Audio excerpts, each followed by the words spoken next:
안녕하세요. 잡시광입니다. 오늘 영상은 출판사 RH코리아에서 나온 노벨 경제학상 수상자 로버트 슐러의 신간 내러티브 경제학이라는 책을 소개해드리는 내용을 담고 있습니다. 최근 전 세계에 닥친 비트코인, 부동산 버블, 주식 광풍에 대한 새로운 시각을 정리해봤으며 RH코리아의 허락을 받아 내러티브 경제학 책의 일부를 읽어드리는 내용도 이 영상에 포함되어 있습니다. 최근 들어 모든 것이 오르는 것 같습니다. 집값은 물론이고 주식과 비트코인까지 연이어 오르고 있습니다. 이 같은 현상은 비단 국내에 국한되지는 않는 전 세계적인 추세입니다. 특히 중국의 부동산은 최근 엄청난 거품이 끼기 시작했습니다. 중국 국가통계국에 따르면 2020년 중국의 주택가격은 8.7% 상승했습니다. 감염병의 확산으로 지난해 1분기에는 급락했지만 4월 이후 V자 반등을 보이며 엄청난 상승세를 이어가고 있습니다. 중국에 닥친 부동산 광풍은 우리의 상상을 뛰어넘는 기이한 현상들을 만들어내고 있습니다. 한국도 마찬가지이지만 중국에도 지하철 역세권 부동산은 강세를 보이고 있습니다. 중국 부동산 업계에는 지하철 소리가 들리면 황금이 만냥이라는 이야기가 들릴 정도인데요. 지난해 10월 중국 산둥선 진안시에는 지하철 8호선 마크가 붙은 역사 출입구 표지판이 등장했습니다. 일반적인 지하철 출입구 표지판보다 훨씬 커 보이는 이 표지판에는 인근에 짓는 아파트 브랜드와 전체 지하철 노선도까지 그려져 있습니다. 그런데 지하철 표지판 주변에 지하철역은 없었습니다. 진안시에서 건설 중인 지하철은 3호선에 불과한데 8호선으로 표시된 것도 이상하다는 반응들이 나타났는데요. 이에 신고를 받은 경찰들이 확인한 결과 인근 부동산 업자가 만든 가짜 지하철역 표지판으로 드러났습니다. 근처에서 아파트를 분양하는데 인기가 별로 없자 소비자의 관심을 끌고 분양가를 높이기 위해 가짜 지하철 표지판을 설치한 것이었습니다. 당국은 해당 업자에게 한화약 8,300만 원의 과태료를 부과했다고 합니다. 하다하다 가짜 지하철역까지 등장하다니 정말 중국은 알면 알수록 상상을 뛰어넘는 것 같습니다. 중국 경제 전반에 엄청난 거품이 차오르고 있지만 설상가상으로 중국 정부는 4,300조 원의 경기 부양책을 내놓았습니다. 이는 지난해 중국 GDP인 한화약 1경 1,728조 원의 40%에 해당하는 엄청난 금액입니다. 하지만 최근 중국의 부채는 기하급수적으로 증가하고 있습니다. 이런 상황에서 천문학적인 경기 부양책을 내놓는다면 자칫 인플레로 번질 가능성이 높습니다. 중국 금융감독 수장인 거수칭 은행보험감독관리위원회 위원장은 국무원 주최로 열린 기자회견에서 적극적인 재정정책과 완화된 통화정책은 충분히 이해할 수 있지만 미국, 유럽 등 선진국에서 조만간 금융시장 조정이 이뤄질 수 있다면서 세계 금융시장의 거품이 붕괴하면 중국에 큰 영향을 끼칠 수 있다고 우려했습니다. 거 위원장은 이어 부동산 영역 부채 문제는 여전히 금융 시스템의 최대 리스크라고 지적했습니다. 이날 거 주석의 발언은 중국 안팎에서 풍부해진 유동성으로 인해 형성된 자산 거품이 언젠가 경제에 큰 충격을 줄 수 있음을 경고하는 것으로 해석되고 있습니다. 양회를 코앞에 둔 시점에서도 중국 정부에서는 4,300조 원의 부양책을 내놓겠다고 하고 금융수장은 부동산 거품 때문에 긴축해야 한다는 정반대의 의견을 내놓는 것을 보면 아직도 중국의 경제 시스템은 믿기 어렵다는 것을 알 수 있는 대목입니다. 한 가지 재미있는 부분은 이날 상승세로 시작된 중국 증시는 거 주석의 기자회견 이후 곧바로 급락세로 돌아섰습니다. 한마디로 말 한마디에 중국 증시 전체가 휘청인 것인데요. 노벨 경제학상 수상자 로버트 슐러도 비슷한 현상에 주목하고 있습니다. 로버트 슐러는 주식, 부동산 등의 자산 가격에 따른 시장의 비효율성에 관한 연구로 노벨 경제학상을 수상한 경제학자입니다. 그는 2000년 주가가 한창 정점을 찍던 시기 비이성적 과열이라는 책으로 닷컴 버블의 종말을 정확히 예측하면서 유명세를 얻게 되었습니다. 그는 전통적 경제학에서 벗어나 정치, 사회, 심리와 시장의 관계에 주목하는 연구를 발표하며 현대 경제학을 새로운 시각으로 재해석하고 있습니다. 그가 이야기하는 경제학의 새로운 시각은 바로 이야기, 즉 내러티브입니다. 내러티브의 사전적 의미는 인과 관계로 엮인 실제적 또는 허구적인 이야기라는 뜻입니다. 간단히 말하자면 내러티브의 강한 전염력이 생길 경우 그로 인해 시작된 입소문이 실제 경제에 엄청난 영향을 미친다는 것인데요. 대중들이 현장에서 만들어내는 입소문과 이야기가 대공황, 부동산 폭등, 비트코인 과열 같은 커다란 결과를 만들어냈으며 따라서 이론을 중시하는 경제학자들은 이러한 현상을 예측할 수 없었다는 해석입니다. 전문가의 예측보다 시장의 입소문의 파급에 주목하는 상당히 파격적인 접근 방식으로 보이는데요.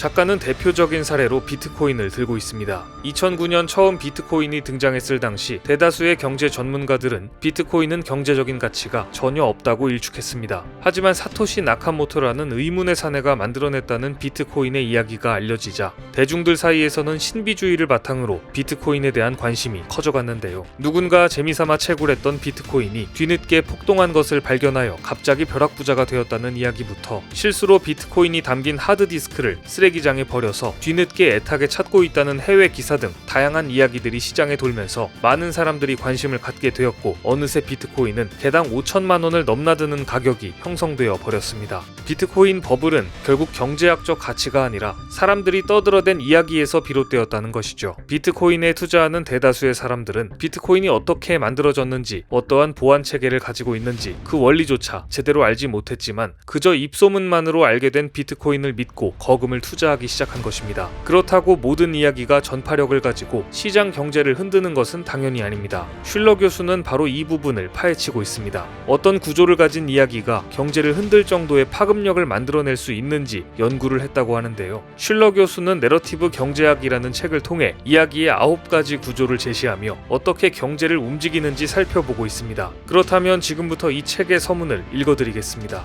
반세기 전 내가 미시건 대학에 다니던 19살 학부생 시절 역사를 가르치던 쇼 리버모어 교수는 프레데릭 루이스 앨런의 저서인 원더풀 아메리카를 읽어오라는 과제를 내준 적이 있다. 1929년 주가 대폭락이 발생하기까지의 과정과 1930년대 대공황의 시작을 다뤘으며 1931년 출간 당시 베스트셀러를 기록했다. 나는 책을 다 읽고 이것이 무척 중요한 문헌이라는 결론을 내렸다. 20년대 광란의 분위기와 투기 붐에 대해 자세히 묘사하고 있을 뿐만 아니라 전 세계 역사상 가장 심각한 금융위기였던 대공황의 원인을 조명했기 때문이다. 그 시기 전염병처럼 급속히 확산된 내러티브가 변화하는 시대 정신에 어떤 방식으로든 기여한 게 아닐까 하는 생각이 문득 들었다. 이를테면 앨렌은 1929년 주식시장이 최고점에 이르기 직전에 다음과 같은 이야기가 퍼지는 것을 목격했다. 저녁 만찬 자리에서 누군가 갑자기 큰 부자가 됐다는 환상적인 이야기를 들었다. 한 젊은 은행가가 가진 돈을 몽땅 털어 타일스 베먼트 폰드사에 투자한 결과 평생 돈 걱정 없이 살 수 있게 되었다는 것이다. 한 미망인은 캐니코트 광산에 투자한 덕분에 시골에 커다란 저택을 구입했다고 한다. 누군가 지어낸 것처럼 들리지만 이런 이야기도 자주 듣다 보면 무시하기 어렵다. 물론 부자가 되는 것은 결코 쉬운 일이 아니다. 1920년대 가장 똑똑하고 지적인 사람들 또한 그 사실을 익히 알고도 남았을 것이다. 그러나 저런 이야기에 대항하는 내러티브, 즉 벼락부자 되는 법이 얼마나 허황되는지를 지적하는 이야기는 그만큼 전염성이 강하지 않았다. 앨렌의 책을 읽고 나니 주식시장이나 전체 경제의 궤도 또한 대공황의 발발과 비슷했다. 당시 널리 퍼져 있던 이야기나 오해, 그리고 보다 광범위한 내러티브와 관련이 있는 게 분명했다.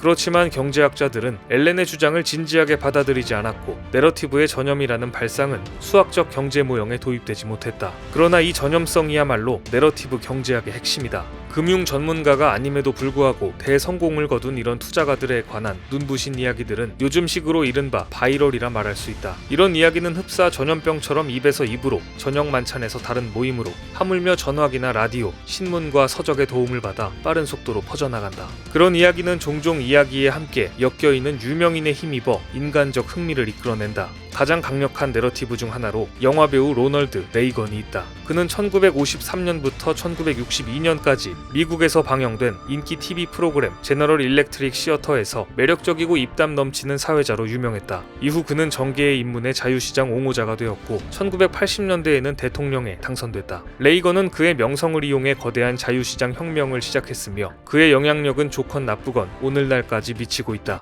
이야기의 전염성은 사람들이 특정한 이야기 또는 이야기 속 인물에게 개인적인 동질감을 느낄 때 가장 강력해진다. 이를테면 도널드 트럼프가 터프하고 뛰어난 협상가이며 자수성가한 억만장자라는 이야기는 2016년에 그가 모두의 예상을 뒤엎고 미국 대통령으로 당선될 수 있도록 이끈 경제 내러티브의 핵심이었다. 내러티브 경제학은 대중적인 이야기가 어떻게 시간의 흐름에 따라 변화하는지, 그리고 어떻게 경기 침체와 불황뿐만 아니라 다른 중요한 경제 현상을 비롯해 경제적 결과에까지 영향을 미치는지를 보여준다. 집값이 계속 상승할 것이라는 생각은 TV에서 보여주는 호화주택 플리퍼 이야기와 연결된다. 금이 가장 안전한 투자라는 생각은 전쟁과 불황에 대한 이야기와 결합된다. 가끔 내러티브는 일시적 유행이나 열풍에 섞여 잘 구분되지 않을 때도 있다. 그런 경우에는 발빠른 마케터나 프로모터들이 이득을 얻기 위해 의도적으로 내러티브를 증폭시키기도 한다. 역사 연구라는 것이 그렇다. 녹음기를 챙겨서 타임머신을 타고 과거로 돌아가 이런 내러티브를 창조하고 퍼뜨린 대화를 직접 녹음해서 가져올 수 없기 때문에 우리는 간접적인 자료에 의존할 수밖에 없다. 그러나 이제는 소셜 미디어와 다양한 도구, 가령 구글 엔그램 뷰어 같은 도구를 이용해 동시대의 내러티브 구조를 포착하고 추적할 수 있다.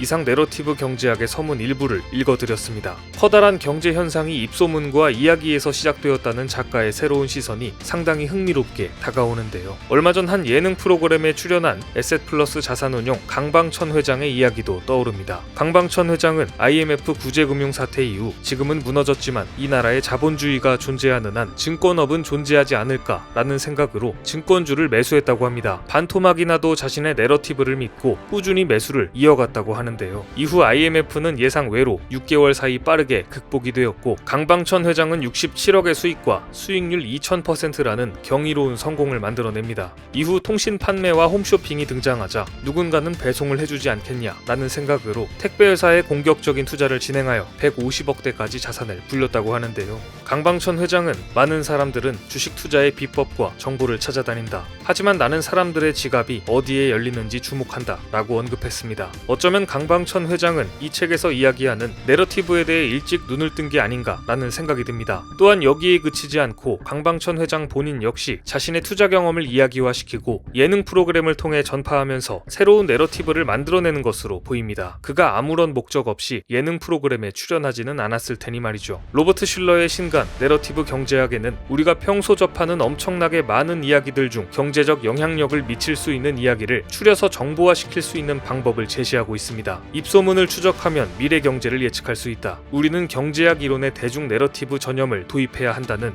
로버트 슐러의 말처럼 이야기의 관점으로 투자 방향을 재정비해보는 것도 불확실성이 만연한 팬데믹 시대를 이겨내는 한 가지 방법이 되지 않을까라는 생각이 듭니다.